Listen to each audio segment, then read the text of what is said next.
Welcome to my YouTube channel maths with PB sir. SLST 2025 নবম দশম called for verification list 8টার কিছু আগে থেকে প্রত্যেকে চেক করতে পারছেন এবং লিস্টও প্রকাশ হয়েছে। যে সমস্ত ভিউয়ার্সরা প্রথমবার এই চ্যানেলটি দেখছেন অবশ্যই চ্যানেলটি সাবস্ক্রাইব করে নেবেন এবং পাশে থাকা বেল আইকনটি প্রেস করবেন নিত্য নতুন খবরাখবর এসএলএসটি সম্পর্কিত এবং বিভিন্ন চাকরি সম্পর্কিত খবরাখবর পাওয়ার জন্য। সবথেকে যে গুরুত্বপূর্ণ ব্যাপার, যেটা আমি কাট অফের ক্ষেত্রেও বলে এসেছি,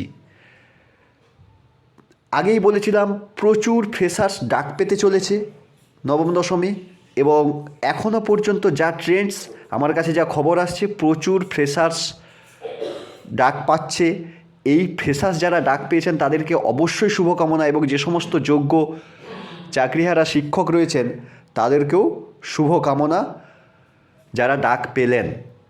প্রত্যেকটি সাবজেক্টেই কাট অফ কিন্তু লো গিয়েছে, এবং সেই অনুযায়ী 11-12 যেভাবে একটা বিরাট হাই কাট অফ গিয়েছিল, এখানে কিন্তু সেই কাট অফটা খুবই কম।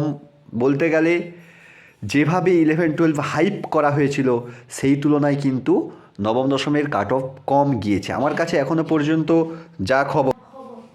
এবারে যে সমস্ত সাবজেক্ট যারা ডাক পেলেন ক্যাটাগরি সহ কাট অফটা অবশ্যই কমেন্টে জানাবেন, আর যারা যারা ডাক পেলেন কমেন্টে জানাবেন, তাদেরকে অগ্রিম শুভকামনা রইল ভেরিফিকেশনের জন্য এবং ইন্টারভিউর জন্য। আরেকটা ব্যাপার এখানে খুব ভালো লাগলো এসএসসির তরফে, যে ওয়েবসাইট কিন্তু খুব ভালো কাজ করছে।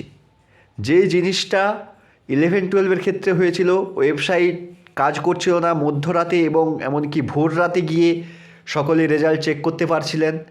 এখানে কিন্তু প্রত্যেকেই নিজের রেজাল্ট নিজে চেক করতে পারছেন। এখনও পর্যন্ত আমার কাছে যে সমস্ত তথ্য এসেছে প্রত্যেকেই রেজাল্ট চেক করতে পারছেন।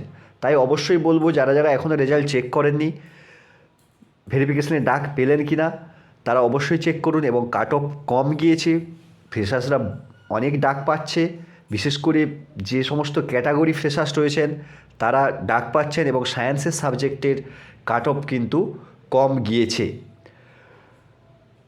অনেক ইউটিউবাররা অনেক কিছু বলেছিল কাট অফ সম্পর্কে, সে সমস্ত ধারণা কিন্তু অনেকটাই ফিকে হয়ে গেল। আর আজকে যে কাট অফ গেল এতে কিন্তু ফ্রেশার্সরা অনেকটাই বলা চলে শান্তির নিঃশ্বাস ফেলছে।